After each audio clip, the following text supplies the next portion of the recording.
listening to GCN, the world leader in independent talk radio. We're being hit by multiple targets and multiple angles. And we got Rebecca Estepp on with us.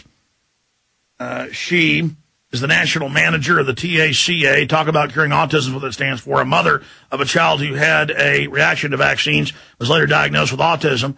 And I just see it every day in the news, people dying after the shots, not just having convulsions, but dying. And if you think that the shots are bad, like MMR, that's caused a scourge globally, it doesn't hold a candle to factor 8, which is admittedly filled with HIV and hepatitis. So don't believe me, just Google factor 8. And they just announce it calmly, oh, yeah, we shipped it all over the world. And then you expand out from there with the Gardasil. Folks, you better grow up. You better face the horror. Rebecca Estepp, thank you for coming on the show with us today. Thank you for having me, Alex. Tell folks about your organization. And there's a massive awakening happening to autism, but then there's all these other scourges going on. Right. Well, Talk About Curing Autism is a parent support group. It's incredibly grassroots. Most of us met each other on the internet, and we all pretty much were from Southern California when our children were diagnosed with autism, and we realized there was little to nothing for our children to help them get better. This was the year 2000, and I was told that I would need to put my 2-year-old in an institution at some point, and I thought, wow, how can this be? There really must be more out there. And a few of us parents just started doing a lot of research and found that there are a lot of things that you can do to help children with autism. And we advocate a lot with the biomedical model of treatment, which ends up kind of addressing problems with the immune system, which we trace back to vaccine reactions. Yes, I have had countless medical doctors on, brain surgeons, you name it, and in the 80s, they started giving the MMR shot earlier and earlier, as you know, and the children would have convulsions, sometimes in the hospital, and that was always kind of a blessing in disguise because they wouldn't SWAT team the mother or father saying they'd shaken the baby because there would be blood on the brain from the autoimmune response. Generally, it would happen when baby went to sleep at night after the third round of shots, and then the autism, after they come out of the 2-day coma, then arrives. And people obsess on the Mercury. That's only one subset. What has your research shown? Well, wow, it sounds like you've done a lot of research. Yes, it's not just the Mercury. This problem is so complicated, and that's what's really got us. That's what's kept us from getting any traction. The government will look at one tiny, they'll look at Mercury standalone with some children and declare it safe. But what we're saying is, no, this is complicated. We're dealing with additives like mercury and aluminum and formaldehyde, all of these toxins that are not supposed to be in your body to begin with. Yeah, and that's bad, but I learned that from the scientists I've talked to, that's itself almost a red herring. It's the genetic pathogen that you're supposedly being given the immunity to. It's passing the blood-brain barrier. It's causing a massive autoimmune response in all major organs, and it's that inflammation that then becomes chronic inflammation of the brain that is what's causing the autism, centering in and around the cerebral cortex, the left and right lobe. That's, again, you have a really sophisticated understanding. Right. So we don't know, it kind of seems like a 1-2 punch. You give an infant their immune system is not developed yet, these toxins, which does something to their immune system. And then on one day, these infants are getting anywhere between, 6 and 12 viruses injected straight into their body.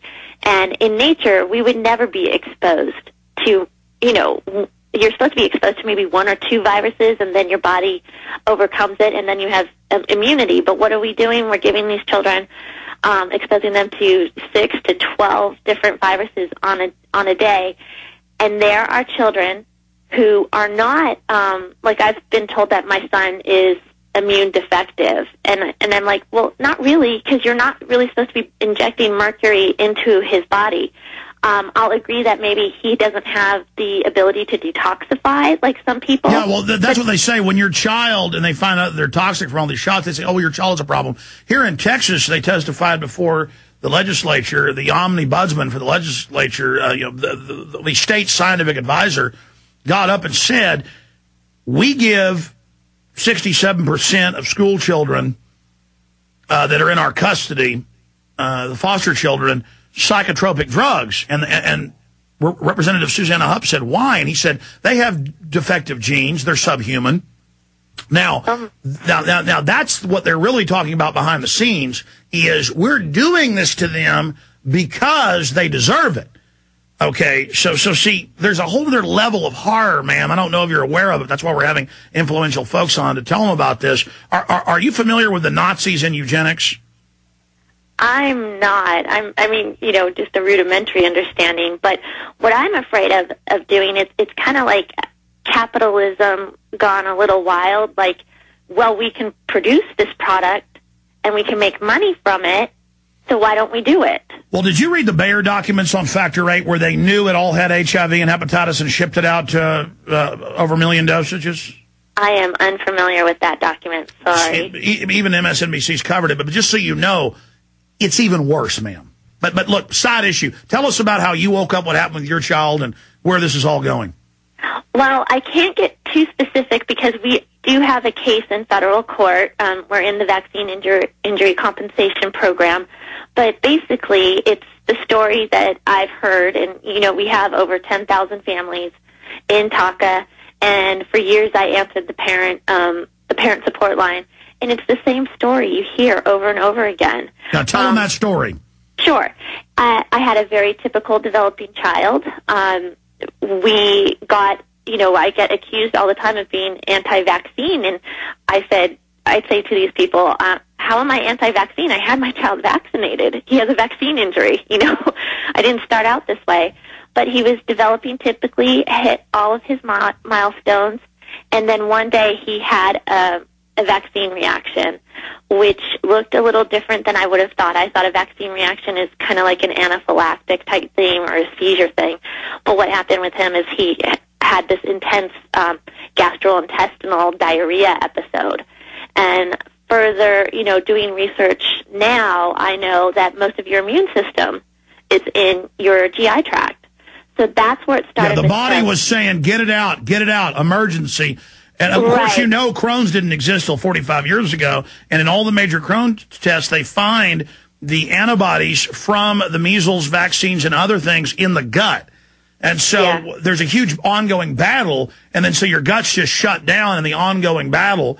And so everybody out there that's got Crohn's, another gift from the government. But go ahead. Well, right. So we had this horrible diarrhea episode. And then after that, this baby who was never sick was sick constantly. I could not keep him well for anything. And he had the worst case of hand, foot, and mouth disease they ever saw. Yeah, that's right. I mean, let's be clear about this. Most of these autistic children that were 1 in 25,000 20 years ago, now 1 in 86, and 2 years ago was 1 in 168, so it's intensifying. They don't just have the mental issues where they're, I can't focus. It's they have bowel problems. All of this, it is a overall sickness in the entire body. Go ahead. Right, and that is the part that drives us crazy. Is that your mainstream doctors will tell you, oh, you have a child with autism and they have diarrhea. Well, that just kind of goes along with autism, and we are like, all of us parents are saying, wait, time out. They've done it. They're never going to admit what they did. Again, the doctors have cognitive dissonance themselves. They can't believe they're part of this. They don't understand. They're just like a clerk carrying out what the franchise owners are doing.